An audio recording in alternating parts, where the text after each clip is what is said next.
Dia 1º de março, Êxodo capítulo 12, versículo 22 a 51. Tomai o molho de isopo, molhai-o no sangue que estiver na bacia, e marcai a verga da porta e suas ombreiras com o sangue que estiver na bacia. Nenhum de vós saia da porta da sua casa até pela manhã, porque o Senhor passará para ferir os egípcios. Quando vir, porém, o sangue na verga da porta e em ambas as ombreiras, passará o Senhor aquela porta e não permitirá ao destruidor que entre em vossas casas para vos ferir. Guardai, pois, isto por estatuto para vós outros e para vossos filhos, para sempre. E uma vez dentro na terra que o Senhor vos dará, como tem dito, observai este rito. Quando vossos filhos vos perguntarem, que rito é este? Respondereis, é o sacrifício da Páscoa ao Senhor, que passou por cima das casas dos filhos de Israel no Egito, quando feriu os egípcios e livrou as nossas casas. Então o povo se inclinou e adorou.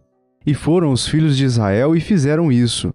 Como o Senhor ordenara a Moisés e a Arão, assim fizeram. Aconteceu que à meia-noite feriu o Senhor todos os primogênitos na terra do Egito, desde o primogênito de Faraó, que se assentava no seu trono, até o primogênito do cativo que estava na enxovia, e todos os primogênitos dos animais. Levantou-se Faraó de noite, ele, todos os seus oficiais e todos os egípcios, e fez-se grande clamor no Egito, pois não havia casa em que não houvesse morto. Então, naquela mesma noite, Faraó chamou a Moisés e Arão e lhes disse: Levantai-vos, saí do meio do meu povo, tanto vós como os filhos de Israel. Ide, servi ao Senhor como tendes dito.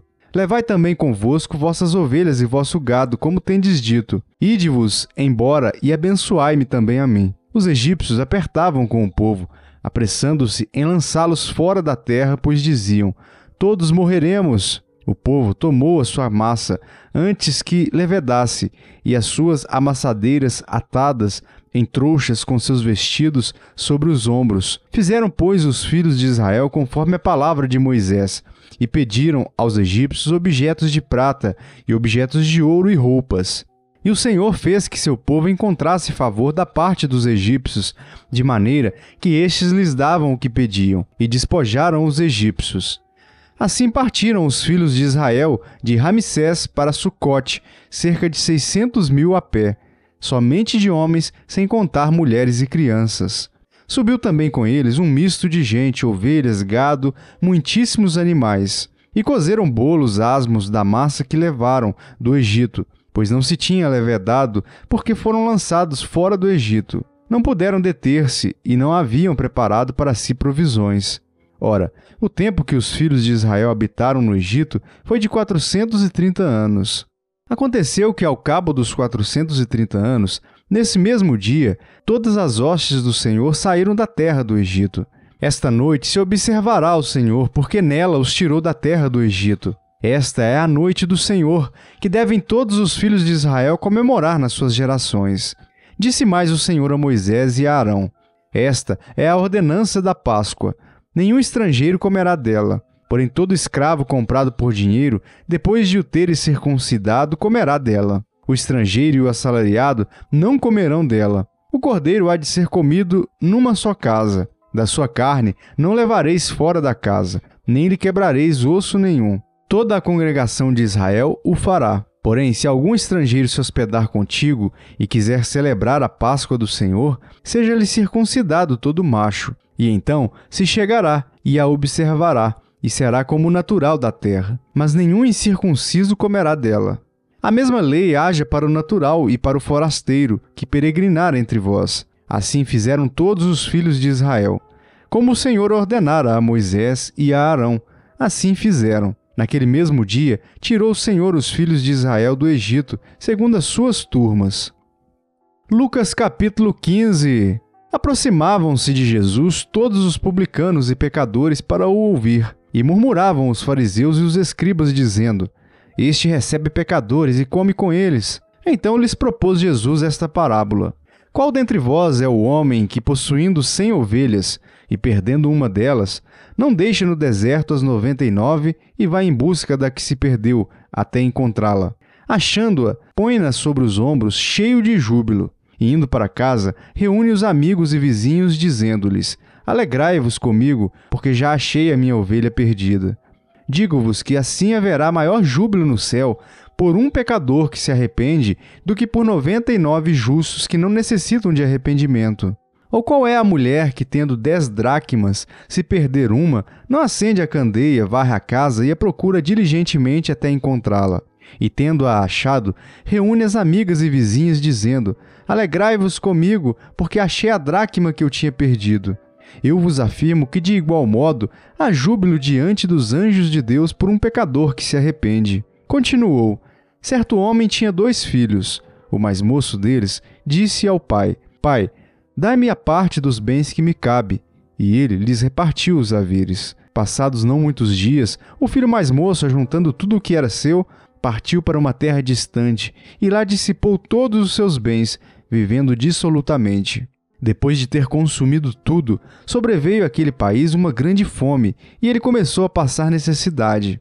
Então, ele foi e se agregou a um dos cidadãos daquela terra, e este o mandou para os seus campos a guardar porcos. Ali, desejava ele fartar-se das alfarrobas que os porcos comiam, mas ninguém lhe dava nada. Então, caindo em si, disse: quantos trabalhadores de meu pai têm pão com fartura, e eu aqui morro de fome? Levantar-me-ei e irei ter com meu pai e lhe direi: Pai, pequei contra o céu e diante de ti. Já não sou digno de ser chamado de teu filho. Trata-me como um dos teus trabalhadores. E levantando-se, foi para seu pai. Vinha ele ainda longe quando seu pai o avistou, e compadecido dele correndo, o abraçou e beijou. E o filho lhe disse: Pai, pequei contra o céu e diante de ti. Já não sou digno de ser chamado teu filho. O pai, porém, disse aos seus servos: Trazei depressa a melhor roupa, vestiu-o, ponde-lhe um anel no dedo e sandálias nos pés. Trazei também e matai o novilho cevado. Comamos e regozijemo-nos, porque este meu filho estava morto e reviveu, estava perdido e foi achado.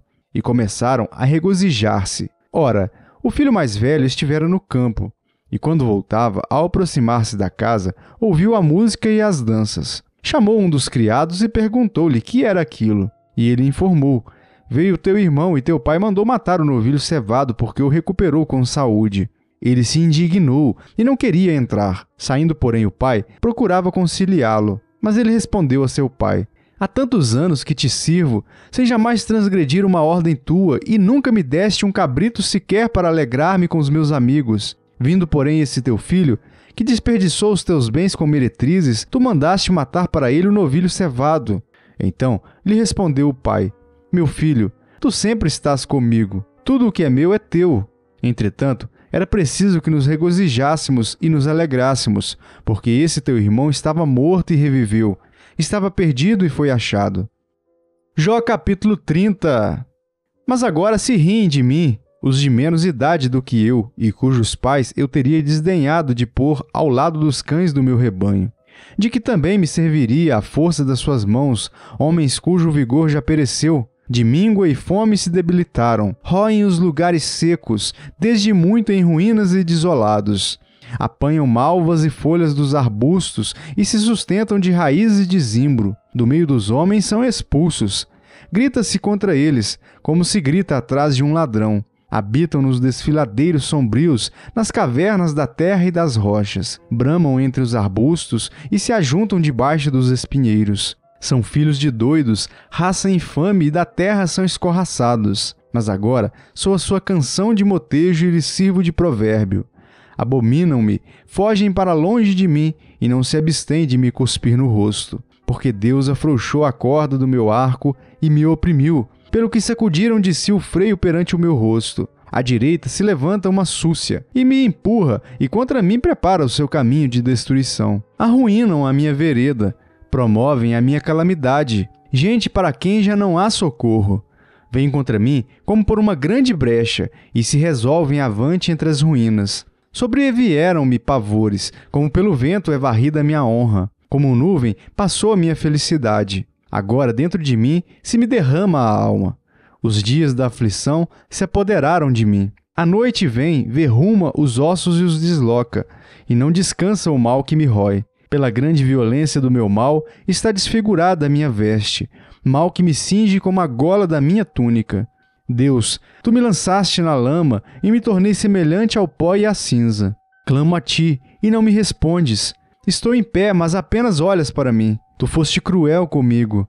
Com a força da tua mão, tu me combates. Levantas-me sobre o vento e me fazes cavalgá-lo. Dissolves-me no estrondo da tempestade, pois eu sei que me levarás à morte e à casa destinada a todo vivente. De um montão de ruínas não estenderá o homem a mão e na sua desventura não levantará um grito por socorro? Acaso não chorei sobre aquele que atravessava dias difíceis, ou não se angustiou a minha alma pelo necessitado? Aguardava eu o bem, e eis que me veio o mal. Esperava a luz, veio-me a escuridão. O meu íntimo se agita sem cessar, e dias de aflição me sobrevêm. Ando de luto, sem a luz do sol. Levanto-me na congregação e clamo por socorro. Sou irmão dos chacais e companheiro de avestruzes. Enegrecida se me cai a pele, e os meus ossos queimam em febre. Por isso, a minha harpa se me tornou em prantos de luto, e a minha flauta em voz dos que choram. 1 Coríntios capítulo 16.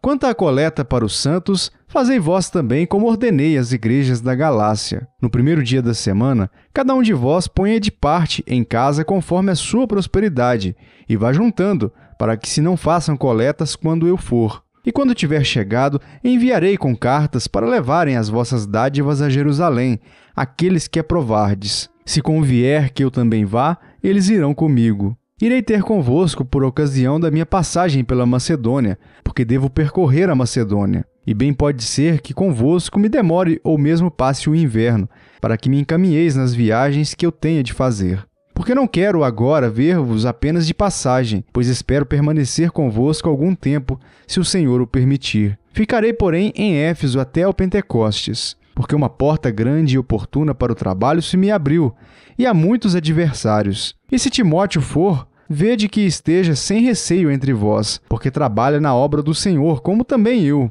Ninguém, pois, o despreze, mas encaminhai-o em paz, para que venha ter comigo, visto que o espero com os irmãos. Acerca do irmão Apolo, muito lhe tenho recomendado que fosse ter convosco em companhia dos irmãos, mas de modo algum era vontade dele ir agora. Irá, porém, quando se lhe deparar boa oportunidade. Sede vigilantes, permanecei firmes na fé, portai-vos varonilmente, fortalecei-vos. Todos os vossos atos sejam feitos com amor. E agora, irmãos, eu vos peço o seguinte: sabeis que a casa de Estefanas são as primícias da Acaia e que se consagraram ao serviço dos santos, que também vos sujeiteis a esses tais, como também a todo aquele que é cooperador e obreiro. Alegro-me com a vinda de Estefanas e de Fortunato e de Acaico, porque estes supriram o que da vossa parte faltava, porque trouxeram refrigério ao meu espírito e ao vosso. Reconhecei, pois, a homens como estes. As igrejas da Ásia vos saúdam. No Senhor, muito vos saúdam Áquila e Priscila, e bem assim a igreja que está na casa deles. Todos os irmãos vos saúdam. Saudai-vos uns aos outros com ósculo santo. A saudação escrevo-a eu, Paulo, de próprio punho. Se alguém não ama o Senhor, seja anátema. Maranata. A graça do Senhor Jesus seja convosco. O meu amor seja com todos vós em Cristo Jesus.